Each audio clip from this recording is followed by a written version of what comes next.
नमस्कार दोस्तों, मैं हूं सीमा सिलावट और आप सभी का मोस्ट वेलकम है मेरी आज की इस वीडियो में। दोस्तों, अभी हम चर्चा कर रहे हैं राजयोग के बारे में। पिछली में जो सारी वीडियो है, 2-4 वीडियो राजयोग के बारे में ही है। उससे पहले जो है वो कुंडली बनाना और देखना कैसे सीखे, तो आप पार्ट 1 से देखें, बीच में से वीडियो नहीं देखें, नहीं तो आपको कुछ भी समझ में नहीं आएगा। क्योंकि अगर आप ज्योतिष शास्त्र का बेसिक सीखना चाहते हैं तो उसके लिए पार्ट 1 से आप देखें, योग कारक मारक निकालना देखें, तो उससे आपको बहुत अच्छे से सारी जो वीडियो है वो जो सीरीज वाइज है आपको क्लियर हो जाएगी।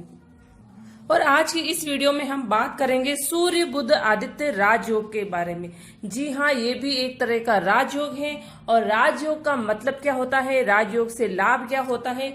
जिसकी भी कुंडली में यह राजयोग बनता है तो उस जातक को मान सम्मान, पैसा, यश, प्रतिष्ठा, समाज में एक उनको मान सम्मान भी मिलता है। तो ये सारी जो चीजें हैं, ये सारे जो लाभ है उस व्यक्ति को मिलते हैं जिसकी कुंडली में यह राजयोग बनता है।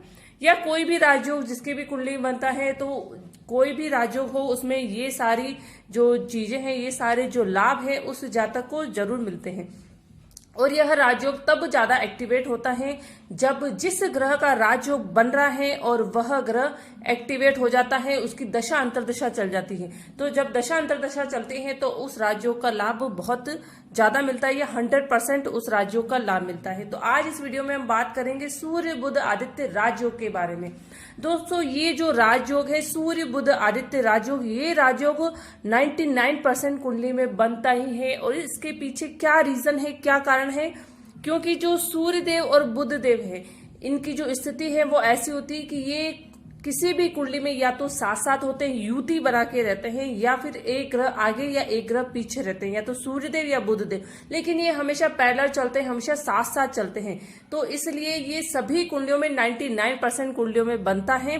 तो ये एक पॉजिटिव चीज है कि 99% कुंडली में ये राजयोग बनता है। लेकिन इसके पीछे एक नुकसान भी है कि एक नेगेटिव चीज भी है। वो क्या है, क्योंकि सूर्य देव है वो किसी भी ग्रह को अस्त कर देते हैं। सूर्य देव किसी भी ग्रह की जो पावर है, एनर्जी है, उसको खींच लेते हैं, उसे बलहीन कर देते हैं, उसे पावरलेस कर देते हैं। लेकिन कोई भी ग्रह सूर्य देव को अस्त नहीं कर सकता है, क्योंकि सूर्य में खुद में ही बहुत ज्यादा एनर्जी होती है, दूसरे ग्रह को अस्त कर देता है। तो जहां पर सूर्य और बुध देव साथ साथ चलते हैं या एक ग्रह आगे पीछे चलते हैं, तो मोस्ट ऑफ कुंडली में ये जो सूर्य देव है वो बुध देव को अस्त कर देते हैं। तो इस वजह से सभी कुंडलियों में, मोस्ट ऑफ कुंडली में ये राजयोग बनता है, लेकिन सभी को इस राजयोग का लाभ नहीं मिल पाता है। और उसके पीछे यही कारण है कि बुध देव ज्यादातर कुंडली में अस्त हो जाते हैं। तो यह है, इसके पीछे एक रीजन है। तो चलिए आगे बढ़ते हैं। इस वीडियो में यह राजयोग कैसे बनता है वह मैं आपको बताऊंगी। नेगेटिव वे में भी बताऊंगी और पॉजिटिव वे में बताऊंगी कि राजयोग कैसे बनता है। आप भी अपनी कुंडली को उठा के देखिए और देखिए कि उसमें सूर्य बुध की युति बन रही है या नहीं बन रही है। अगर बन रही है तो फिर उसके बाद देखिए आपकी अस्त है या नहीं है। अगर अस्त भी नहीं है तो यह राजयोग बन रहा है या नहीं बन रहा है, इस 2 कुंडली से मैं आपको समझाऊंगी। तो आप उसमें देखिए कि आपकी कुंडली में भी यह राजयोग बन रहा है या नहीं बन रहा है। और एक बहुत ही इंपॉर्टेंट चीज मैं आपको बताना चाहूंगी कि देखिए, कोई भी जब हम राजयोग की बात करते हैं तो राजयोग का मतलब होता है कि पॉजिटिव वे में आपको कोई लाभ मिल रहा है। तो जब पॉजिटिव चीज की हम बात करते हैं तो वहां पर जो ग्रह होते हैं, जिस भी ग्रह की युति से बनता है कोई भी राजयोग, तो उसका योग कारक होना बहुत ज्यादा जरूरी है। तो यह भी एक तरह का राजयोग है। तो इसमें भी ग्रहों का, सूर्य और बुध ग्रह दोनों का योग कारक होना बहुत ज्यादा जरूरी है, तभी यह राजयोग बन पाएगा। और जहां हम दोष की बात करें तो वहां पर कोई भी ग्रह नेगेटिव होता है तभी दोष बना पाता है। तो ये दोनों एक छोटी सी चीज है ध्यान में रखने की कि भाई जो भी राजयोग बन रहा है, पॉजिटिव वे में कोई भी लाभ हमें मिल रहा है, तो उसके लिए ग्रह का योग कारक होना बहुत ज्यादा जरूरी है। यहाँ पर हमारे पास 2 लग्न कुंडली है। एक तो ये धनु लग्न की कुंडली है, 9 नंबर की, बृहस्पति देव लग्नेश है। देखिए, फर्स्ट हाउस जो होता है हमारा, वो होता है हमारा लगन का हाउस। तो इस हाउस का जो मालिक होता है, यहाँ पर धनु लग्न है, मालिक है, राशि स्वामी है बृहस्पति देव, वो हमारे लग्नेश हो जाते हैं। तो इस यहाँ पर जो बृहस्पति देव की लगन कुंडली है ये, तो इस लगन कुंडली में हम देखेंगे कि सूर्य बुध की जब युति बनती है तब यह राजयोग कैसे बनता है। देखिए, मान लीजिए कि यहाँ पर बुध देव है और सूर्य देव यहाँ पर है, तो बुध देव यहाँ पर योग कारक है या नहीं है, और फिर सूर्य देव योग कारक है या नहीं, वो देखेंगे हम। तो बुध देव यहाँ पर योग कारक है, क्योंकि दोनों केंद्र की राशियां बुध देव की वो केंद्र में है, 6 नंबर और 3 नंबर की, और बुध देव खुद भी बैठे हैं लगन में ही, केंद्र में ही बैठे हैं, तो बहुत अच्छी स्थिति है। बुध देव यहाँ पर योग कारक हो गए हैं। और सूर्य देव यहाँ पर देखिए 9th हाउस में त्रिकोण के मालिक हैं, तो पहले नियम से सूर्य देव योग कारक हो गए हैं। फिर देखते हैं कि सूर्य देव की प्लेसमेंट कैसी है। सूर्य देव यहाँ पर बैठे हैं लगन में ही बुध देव के साथ में, तो ये बहुत अच्छी स्थिति है। तो यहाँ पर ऐसी स्थिति में इसमें सूर्य और बुध की ये युति से आदित्य बुध आदित्य राजयोग बन जाएगा। फिर देखते हैं दूसरे हाउस में यहाँ पे 10 नंबर की राशि है। यहाँ पर मान लो सूर्य और बुध हैं, तो यहाँ पर भी दोनों, क्योंकि दोनों को राशियां, दोनों को जो अच्छे हाउस में है दोनों की राशियां, तो पहले नियम से तो ये योग कारक हो गए हैं, तो ये इनको हाउस भी अच्छा मिला है, धन भाव मिला है, तो इसमें भी, इस दूसरे घर में भी, धन भाव में भी सूर्य बुध की युति होने से यह राजयोग बनेगा। फिर देखते हैं 3rd हाउस में, यहाँ पर अगर सूर्य और बुध देव हैं तो यहाँ पर भी अच्छी स्थिति है दोनों की। तीसरा घर वैसे एवरेज माना जाता है, लेकिन इसे हम त्रिक भाव की गिनती में नहीं ले सकते हैं। यह हाउस एवरेज है, ठीक ठाक घर है, लेकिन यहाँ पर इतने बुरे रिजल्ट नहीं मिलते हैं। हाँ, ये थोड़ा जो घर है वो थोड़ा संघर्ष का है, थोड़ा मेहनत का है, लेकिन मेहनत और संघर्ष से भी अनुभव मिलते हैं। ये कोई बुरी बात नहीं है, थोड़ा सा संघर्ष बढ़ जाएगा, थोड़ी सी मेहनत बढ़ जाएगी, लेकिन उससे आपको एक्सपीरियंस होगा, उससे आपको लाभ होगा कि जब भी आप लाइफ में कुछ बड़ा अचीवमेंट करेंगे, कोई बड़ी कुर्सी आपको मिलेगी, तो आप उसको संभाल पाएंगे, आप उसको अच्छे से मैनेज कर पाएंगे। क्यों? क्योंकि आपने एक लंबा सफर तय किया है, संघर्ष का, मेहनत का, उससे आपने अनुभव लिए हैं। जो अनुभव होते हैं, जो असफलता मिलती है हमें, वो कभी भी बेकार नहीं होती है, उससे हमें जीवन में बहुत कुछ आगे सीखने को मिलता है।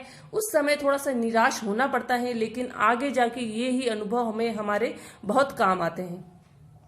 फिर बात करते हैं हम 4th हाउस की। यहाँ पर अगर बुध देव बैठ गए और सूर्य देव भी यहाँ पर बैठ गए, तो यहाँ पर बुध देव मीन राशि के साथ में बुध देव नीच के हो जाते हैं। तो यहाँ पर देखिए बुध देव नीच के हो गए हैं, तो एक ग्रह नीच का हो गया है। तो यहाँ पर अगर हम ये भी देखें कि बुध देव का जो है नीच भंग हो रहा है या नहीं हो रहा है, अगर नहीं हो रहा है बुध देव का नीच भंग, तो यहाँ पर बुध देव नीच होने के कारण यहाँ पर ये राजयोग नहीं बन पाएगा। फिर बात करते हैं 5th हाउस की। यहाँ पर सूर्य देव है और मान लीजिए यहाँ पर बुध देव है, क्योंकि एक घर आगे पीछे भी होता है, मैंने आपको बताया था।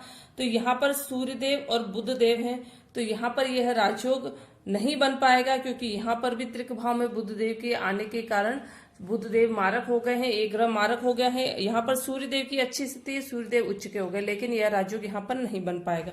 फिर बात करते हैं हम यहाँ पर 6th हाउस की। 6th हाउस में मान लीजिए सूर्य देव यहाँ बैठे हैं 6th हाउस में, तो यहाँ पर सूर्य देव त्रिक भाव में आने के कारण विपरीत राजयोग भी नहीं बन पा रहे, सूर्य देव मारक हो गए। बुध देव चाहे स्वयं की राशि में बैठे हैं, लेकिन एक ग्रह मारक हो गया, तो यहाँ पर ये राजयोग नहीं बन पाएगा। फिर बात करते हैं 7th हाउस की। बुध देव यहाँ बैठे हैं, सूर्य देव भी यहाँ बैठे हैं, तो बुध देव योग कारक है, सूर्य देव भी यहाँ योग कारक हो गए हैं, क्योंकि राशियां तो दोनों अच्छे हाउस में है और प्लेसमेंट भी अच्छी हो गई, तो दोनों ग्रह की स्थिति है वो पॉजिटिव हो गई है, यहाँ पर ये राजयोग बन पाएगा।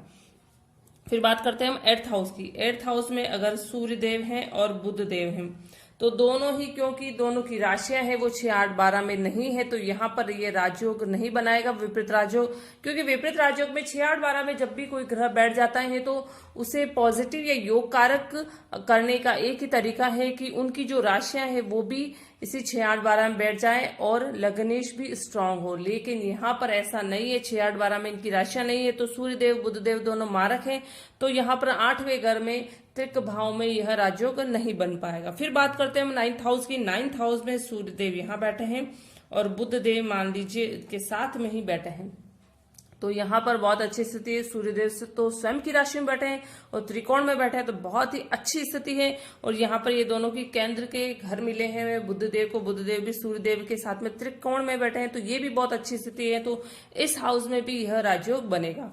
फिर बात करते हैं हम 10th हाउस की, 10th हाउस में भी अगर बुध देव यहाँ बैठ गया तो कन्या राशि के साथ में बुध देव उच्च के हो जाते हैं। तो यहाँ पर बुध देव की स्थिति काफी स्ट्रांग हो गई है और सूर्य देव भी यहाँ पर योग कारक है, तो इस घर में भी यह राजयोग बनेगा। फिर बात करते हैं हम 11th हाउस की। 11th हाउस में मान लीजिए सूर्य देव यहाँ है और बुध देव यहाँ है, तो मान लीजिए बुध देव की जो डिग्री है वो 28 डिग्री है और सूर्य देव की जो डिग्री है वो भी 27 डिग्री है। तो यहाँ पर देखिए 28 डिग्री बुध देव इस घर में चल चुके हैं और 2 कदम आगे चलने के बाद में बुध देव 11th हाउस में आ जाएंगे। तो यहाँ पर भी ये राजयोग बनेगा, लेकिन युति होती है तो जहाँ वहां पर अच्छी स्थिति होती है तो युति होने पे थोड़ा स्ट्रांग राजयोग बनता है। यहाँ पर भी बनेगा लेकिन वो इतना स्ट्रांग नहीं बनेगा। और अगर बुध देव यहाँ साथ में ही बैठे हैं तो बहुत अच्छी स्थिति हो जाएगी, दोनों योग कारक हो जाएंगे, तो 11th हाउस में यह राजयोग बन जाएगा। फिर बात करते हैं हम 12th हाउस की। 12th हाउस त्रिकभाव है, यहाँ पर सूर्य और बुध देव की युति है, तो यहाँ पर भी वही कंडीशन हो गई जैसे 8th हाउस में था, विपरीत राजयोग नहीं बनेगा, तो सूर्य और बुध देव दोनों मार्क हो गए हैं और यहाँ पर यह राजयोग नहीं बन पाएगा। फिर हम नेक्स्ट कुंडली की बात करते हैं, वो है कन्या लगन की कुंडली। कन्या लगन की कुंडली है ये, और यहाँ पर बुध देव लग्नेश है, बुध देव 1st हाउस के मालिक हैं। तो यहाँ पर देखिए मान लीजिए बुध देव यहाँ है और सूर्य देव भी साथ में बैठे हैं, तो बुध देव की स्थिति अच्छी हो गई क्योंकि कन्या लगन के साथ में बुध देव उच्च के हो गए। लेकिन 12th हाउस के मालिक है सूर्य देव। देखिए जब हम योग कारक और मारक ग्रह निकालते हैं तो सबसे पहले देखते हैं कि राशि कहाँ बैठी है। तो यहाँ पर सूर्य देव की एक ही राशि है 5 नंबर की, और सूर्य देव की राशि जो बैठी है वो है 12th हाउस में, तो ये है त्रिक भाव। फिर चाहे वह जो सूर्य देव है त्रिक भाव का मालिक कहीं भी बैठ जाए तो उसकी स्थिति अच्छी नहीं हो पाएगी। अगर वो 6, 8, 12 में ही बैठता है तो विपरीत राजयोग में आके योग कारक हो जाएगा, तब उसकी स्थिति थोड़ी अच्छी हो सकती है। लेकिन अगर ये लगन में ही बैठ गया तो यहाँ पर अच्छी स्थिति नहीं है, सूर्य देव मारक हो गए, तो यहाँ पर इस लगन कुंडली में यह राजयोग नहीं बन पाएगा। फिर बात करते हैं हम धन भाव की। यहाँ पर सूर्य और बुध देव की युति है, तो यहाँ पर भी यह राजयोग नहीं बनेगा क्योंकि यहाँ पर भी सूर्य देव मारक हैं।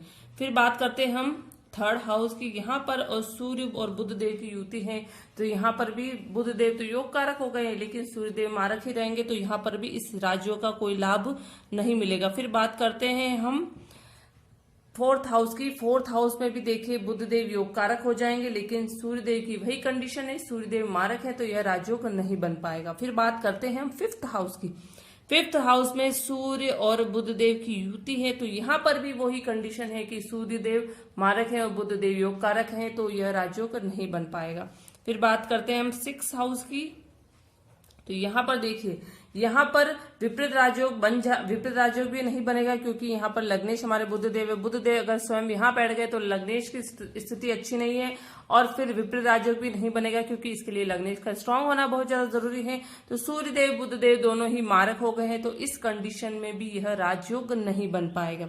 फिर बात करते हैं हम 7th हाउस की। अगर 7th हाउस में सूर्य बुध की युति है तो बुध देव मीन राशि के साथ में नीच के हो जाते हैं, तो यहाँ पर भी कंडीशन अच्छी नहीं है। बुध देव की और सूर्य देव तो मारक हैं ही, तो यहाँ पर भी सूर्य बुध दोनों मारक हो गए हैं, राजयोग नहीं बनेगा। फिर बात करते हैं हम 8th हाउस की।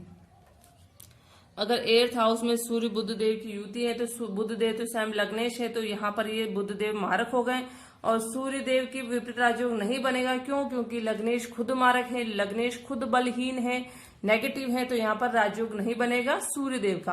तो सूर्य देव की कंडीशन तो स्टार्टिंग से वही चल रही है, मारक है तो वो मारक ही रहेंगे, और बुध देव भी यहाँ पर मारक हो गए, दोनों ग्रह मारक हो गए, तो यह राजयोग नहीं बनेगा। फिर बात करते हैं हम 9th हाउस की।